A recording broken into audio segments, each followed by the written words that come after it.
Imagine being executed for stealing salt. Not gold, not weapons, salt. In some empires, a handful of white crystals could decide whether your family survived winter or whether the government branded you a criminal. Imagine a world where the most valuable thing you own isn't gold, isn't oil, isn't even land. It's a handful of white crystals you could hold in your palm. For most of human history, that's exactly what salt was. Not a seasoning, not something you grab without thinking at the grocery store. Salt was currency. Salt was power. Salt was the reason armies marched, treaties were signed, and entire empires rose and collapsed. And here's the part that should genuinely unsettle you. The logic behind those ancient salt wars is the exact same logic running the world right now, just with different names on the resource. Oil, natural gas, microchips. Stick with me, because by the end of this video, you're going to look at every modern headline about resource conflicts completely differently. Here's a question almost nobody asks. Why salt, specifically? Why not some rarer, shinier material? The answer is brutally simple, and once you understand it, every war in this video makes immediate sense. The human body cannot function without sodium. No civilization, no matter how advanced, has ever found a way to survive long-term without it. That single biological fact turned an ordinary mineral into one of the most strategically irreplaceable resources on Earth, long before anyone had heard the words oil, currency, or empire. Unlike gold, which you can technically live without forever, salt was non-negotiable. You needed it, or your body started failing. That's the detail that makes everything that follows make sense, and it's the detail most history channels skip completely. And it's worth pointing out just how unevenly distributed salt actually is across the planet. Some regions sit on massive natural salt deposits, while others, sometimes only a few hundred miles away, have none at all. Which is exactly the kind of geographic imbalance that creates trade, creates dependency, and eventually creates conflict. Let's start at the beginning, because the story of salt is really the story of how civilization learned that controlling a resource means controlling people. And once you see how that logic worked thousands of years ago, you'll start recognizing it in headlines you scroll past every single day. Before refrigeration existed, before anyone had ever heard of a freezer, there was exactly one way to keep meat and fish from rotting within days: salt. That single fact made salt one of the most strategically critical resources on the planet, on par with how we think about energy today. A city that controlled salt production controlled food security for an entire region. A kingdom that controlled salt trade routes controlled the wealth of every kingdom downstream. This wasn't a minor convenience. This was survival infrastructure, the ancient equivalent of controlling the power grid. Without a reliable way to preserve food across seasons, communities couldn't store surplus, couldn't survive harsh winters, and couldn't supply armies on long campaigns. Which is exactly why every serious ancient and medieval power eventually found itself organizing its economy, at least in part, around securing a stable salt supply. Rome understood this better than almost anyone in the entire ancient world. The Romans built an entire road, the Via Salaria, the Salt Road, specifically to move salt from coastal saltworks into the heart of the empire. This wasn't some minor backstreet, it was a major artery of the empire, stretching from the Adriatic coast deep into the interior. And protecting it was treated as seriously as protecting any military supply line. Roman soldiers were partially paid in salt rations, and the Latin word for that payment, salarium, is where we get the modern English word salary. Think about that for a second. Every time you talk about your salary, every time you negotiate a raise or check your bank account on payday, you are unknowingly referencing an empire's salt logistics network that's 2,000 years old. The Romans taxed salt, regulated its distribution, and used control over salt supply as a tool of political stability. When salt prices spiked because of supply disruptions, you didn't just see grumbling, you saw riots. Bread and salt were the two commodities Roman authorities feared running short the most, because both could trigger civil unrest fast enough to threaten the stability of the empire itself. Roman administrators went so far as to fix salt prices in certain provinces specifically to prevent local shortages from snowballing into political crises, which tells you everything about how seriously they treated this substance. This wasn't bureaucratic overcaution. This was an empire that had learned the hard way that an unhappy, salt-starved population was a population one bad harvest away from open revolt. This pattern, a resource so essential that controlling it equals controlling political power, is going to repeat again and again throughout this video. And I want you to notice it every single time, because it's the actual engine behind everything we're about to cover. There's actually a documented moment in Roman history that captures this perfectly. During periods when salt supply routes were disrupted, whether by piracy, war, or weather-damaging coastal salt pans, the resulting price spikes triggered exactly the kind of unrest Roman administrators feared most. This is why Rome treated control of salt production sites and the roads connecting them to major cities as a matter of state security, not just commerce. Garrisons were sometimes stationed specifically to protect salt shipments.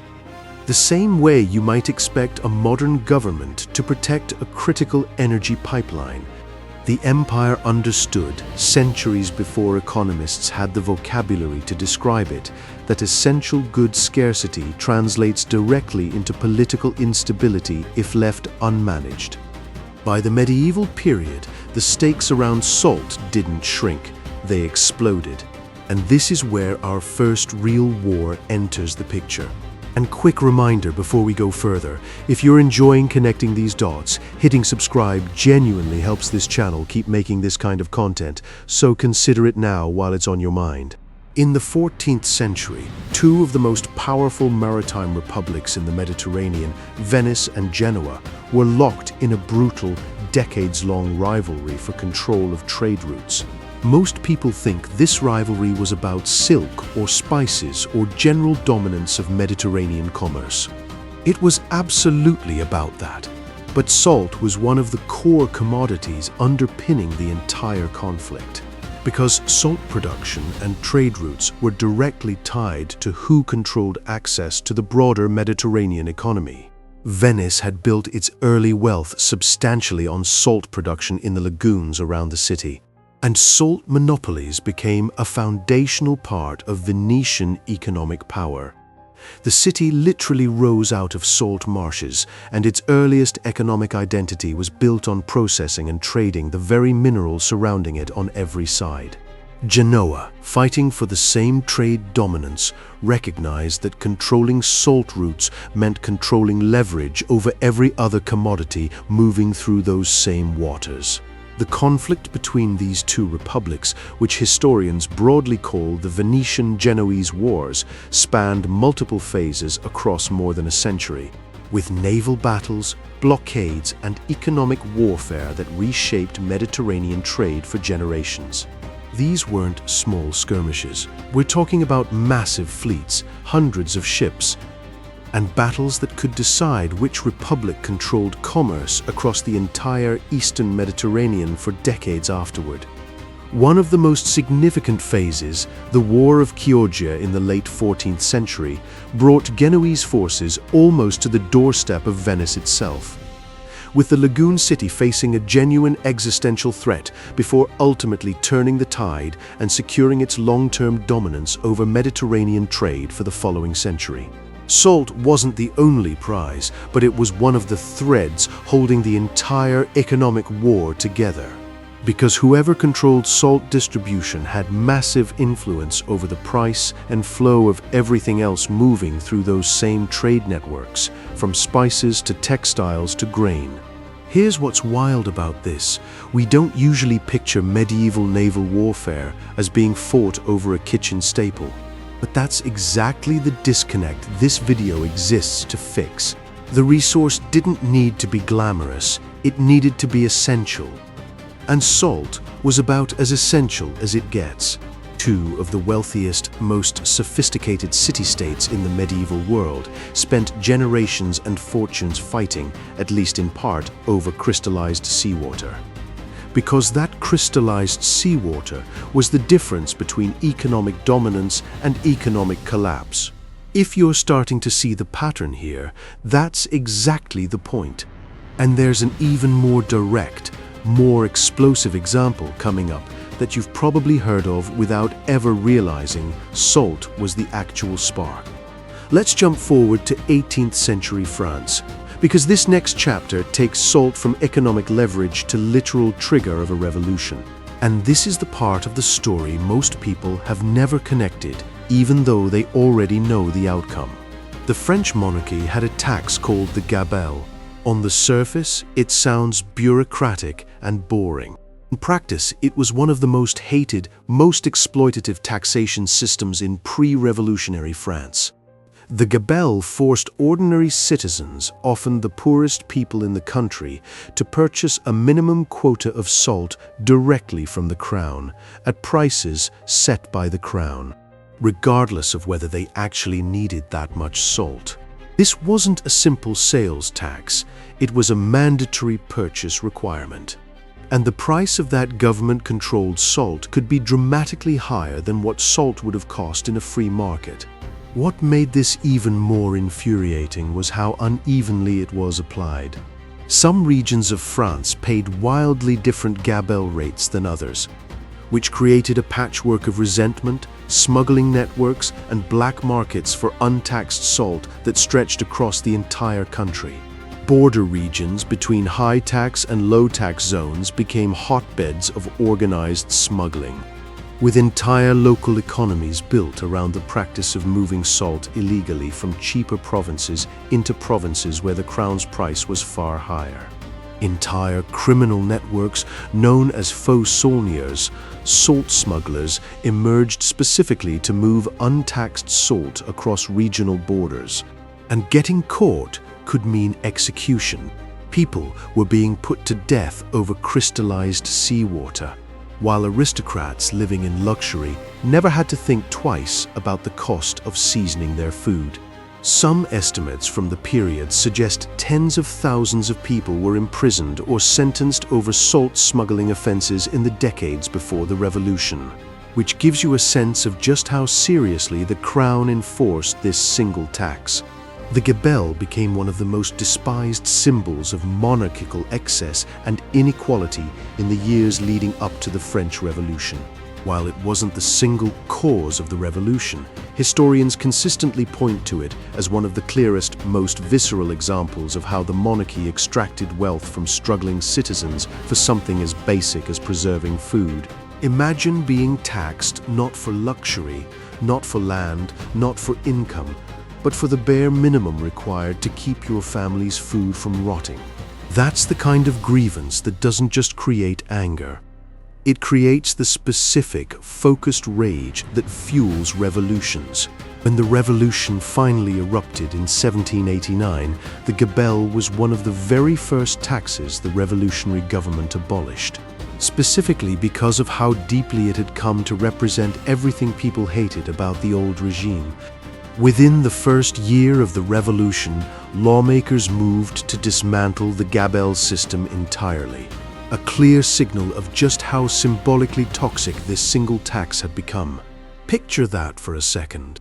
A tax on salt, a basic, life-sustaining mineral that should have been one of the cheapest things on earth to access, became one of the loudest rallying cries of one of the most consequential revolutions in human history. That's not a footnote. That salt directly fueling the collapse of a monarchy that had ruled France in one form or another for centuries. And it's a connection almost nobody makes when they study the French Revolution in school.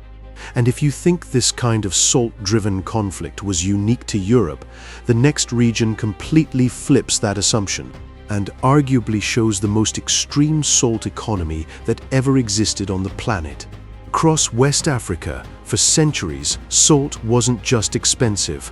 It was, in specific times and places, literally worth more than gold by weight. Let that sink in for a moment, because in most of the world today, that sentence sounds almost impossible to believe. Trans-Saharan trade routes connected salt-producing regions in the Sahara to gold-rich kingdoms further south. And the trade dynamics that emerged were staggering. Caravans crossing the Sahara would carry salt south and gold north, sometimes traveling thousands of miles through some of the most punishing terrain on the planet. And in certain historical trading contexts, particularly in some West African gold-salt exchanges, the value placed on salt by communities far from any natural salt source could rival or exceed its weight in gold. Because for those communities, salt wasn't a luxury. It was a biological necessity they had zero other way to access. Powerful trading empires like Mali and later Songhai built substantial portions of their wealth controlling these trans-Saharan trade networks, where salt, gold, and other goods moved across thousands of miles of desert, along with ivory, textiles, and enslaved people, all flowing through the same network of oasis towns and desert crossings. These weren't minor regional kingdoms. Mali, at its peak, was one of the wealthiest and most powerful empires on Earth. And a meaningful part of that wealth came from sitting at the crossroads of exactly this trade. The legendary wealth of rulers like Mansa Musa, often described as one of the richest individuals in recorded history, was built in significant part on controlling exactly this kind of trans-Saharan commerce, where salt flowing south and gold flowing north both passed through territory his empire controlled. Control over salt mines, like those at Taghaza, deep in the Sahara, and control over the caravan routes themselves became matters of serious economic and military significance. Taghaza wasn't some small operation either. It was a settlement built almost entirely around salt extraction, where workers lived and labored specifically to harvest the mineral that entire kingdoms depended on, cutting slabs of rock salt directly out of dried lakebeds in conditions so harsh that the settlement itself had to import nearly all of its food and water from elsewhere, because almost nothing could survive growing there naturally. Disputes and conflicts over control of these lucrative trade routes flared between competing groups and kingdoms throughout the centuries-long history of trans-Saharan commerce. Because whoever controlled the routes controlled access to wealth that could fund armies, build cities, and finance some of the most powerful empires in African history. The cities that grew along these routes, places like Timbuktu, became legendary centers of wealth and scholarship, precisely because of their position controlling the flow of salt and gold between two different worlds. This is maybe the most striking example in this entire video, because it shows salt's value wasn't symbolic or political the way it partly was in Rome or France. In some of these trans-Saharan trading contexts, salt's value was almost purely about raw biological scarcity. No salt source for hundreds of miles meant communities were willing to trade extraordinary amounts of gold just to get it. That's not metaphorical value. That's literal survival economics playing out at an empire-building scale. And it's a piece of history that rarely gets the attention it deserves in Western classrooms. And before we close the loop on this, there's one more region worth mentioning, because it shows just how universal this pattern really was. In ancient and Imperial China, salt was so strategically vital that the government operated state salt monopolies for centuries.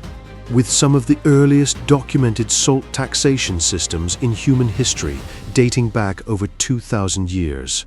Chinese dynasties recognized extremely early that whoever controlled salt production controlled a steady, reliable stream of revenue. Because unlike land taxes that depended on harvests or trade taxes that depended on commerce flowing smoothly, salt taxes were almost recession-proof. People needed salt regardless of whether crops failed or trade routes were disrupted, which made salt taxation one of the most stable sources of government income available to any pre-modern state. This salt monopoly system became so deeply embedded in Chinese imperial finance that it persisted in various forms for an extraordinary span of history. Funding wars, funding infrastructure, and funding the day-to-day operation of the imperial bureaucracy itself. At various points across Chinese history, salt tax revenue made up a substantial share of total state income, rivaling or even exceeding agricultural land taxes in some periods, which is a remarkable thing when you consider how enormous and agriculturally productive Chinese territory has historically been. Illicit salt trading, smuggling salt outside official government channels, was treated as a serious crime, sometimes punishable by death, which tells you everything about how tightly the state guarded this particular revenue stream. Salt smugglers in Imperial China weren't treated like small-time criminals. They were treated like threats to the financial stability of the entire empire, because in a very real sense, they were. By this point, we've crossed 4 continents and more than 2,000 years of history, watching salt function simultaneously as currency, as tax base, as trade leverage, and as a flashpoint for outright war. Mediterranean naval warfare, a French Revolution, trans-Saharan empires built on salt and gold, Chinese imperial finance built on salt monopolies, different governments, different centuries, completely different cultures, all independently arriving at the exact same conclusion. Control the salt, and you control something far bigger than a kitchen ingredient. Add to that one final example that brings this entire pattern into the 20th century, close enough to living memory that there's actual footage of it. And you start to realize this isn't a coincidence repeating itself by chance, it's a mechanism repeating itself by necessity. In British-controlled India, the colonial government imposed strict laws making it illegal for Indian citizens to produce or sell salt independently and on their own land, forcing the population to buy salt exclusively from British colonial monopolies, heavily taxed, even though salt was naturally abundant along huge stretches of India's own coastline. Think about how absurd that actually is. People living right next to oceans full of salt water were legally forbidden from harvesting their own salt, and were instead forced to pay a colonial tax on a resource sitting literally at their doorstep.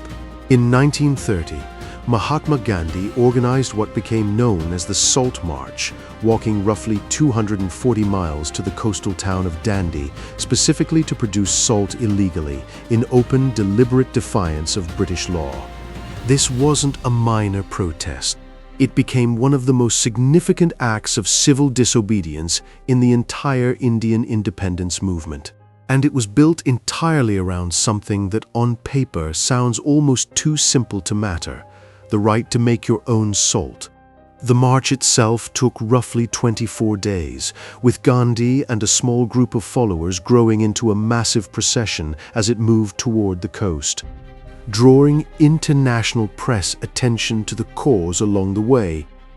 Thousands of people joined the march, the symbolic act of picking up natural salt from the shore in open defiance of colonial law spread into a much larger wave of civil disobedience across the country, with similar acts of salt production and protest erupting in cities and villages far from Dandi itself, helping galvanize the broader independence movement that would eventually end British rule in India less than 2 decades later.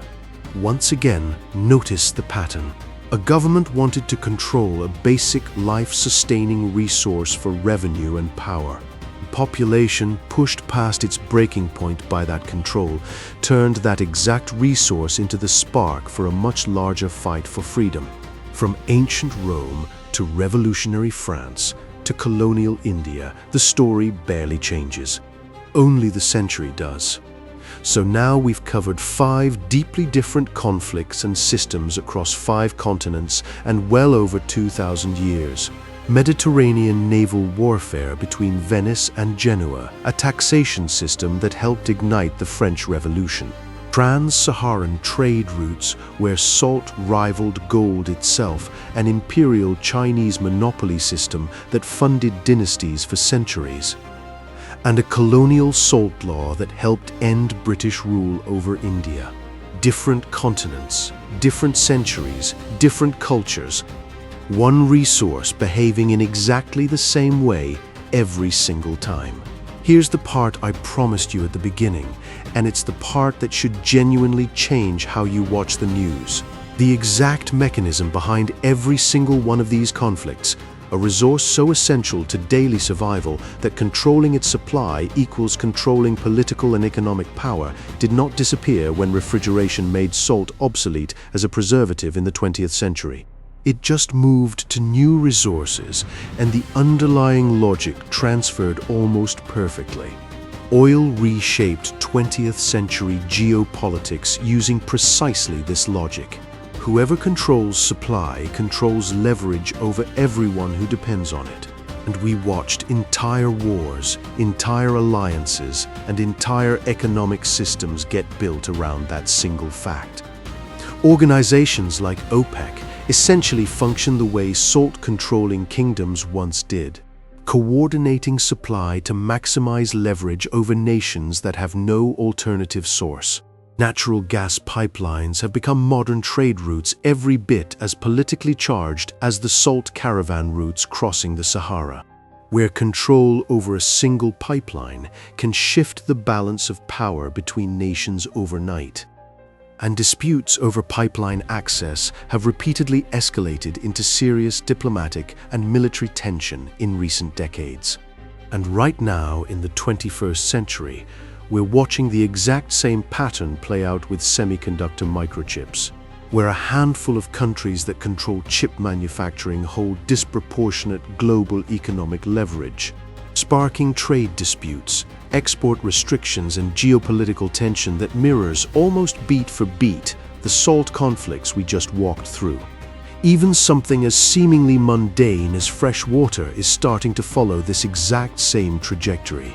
Regions facing severe water scarcity are already seeing early-stage versions of the same tension that once surrounded salt. Control over rivers, control over aquifers, and disputes between nations that share the same water source but increasingly don't share the same priorities. Major rivers that cross multiple national borders have already become sources of serious diplomatic friction in several parts of the world, with upstream nations building dams and infrastructure that downstream nations view as existential threats to their own water security. It's entirely plausible that water will be remembered by future historians the exact same way we remember salt today, as the resource nobody thought twice about until it became the thing entire conflicts were fought over. Stop and consider that for a moment. The substance changes, the technology changes, the names of the empires change completely. But the core mechanism, scarcity of something essential creating leverage that translates directly into power, has remained exactly the same for over 2,000 years. Rome fought to protect salt roads. Modern nations fight to protect shipping lanes and pipelines. The gabble sparked revolutionary rage in France. Modern energy price spikes spark political instability in dozens of countries today. Trans-Saharan kingdoms built empires on salt and gold. Modern economies build entire national strategies around rare earth minerals and chip fabrication plants. A colonial salt tax helped end British rule in India.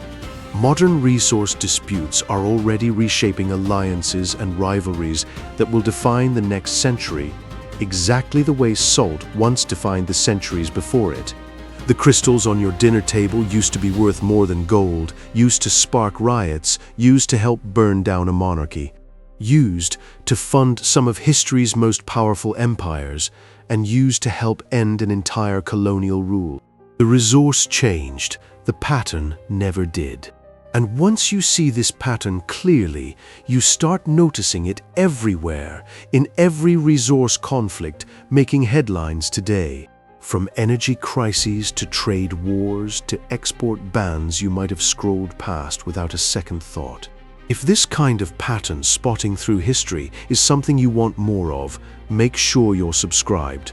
Because this channel exists specifically to connect dots most history content never bothers to connect. Drop a comment telling me which modern resource you think will be remembered the way we remember salt 200 years from now. I genuinely want to know what you think, so leave it below. And if you want to see exactly how empires used resource control to dominate entire continents, the next video on this channel picks up exactly where this one leaves off. So stick around for that one.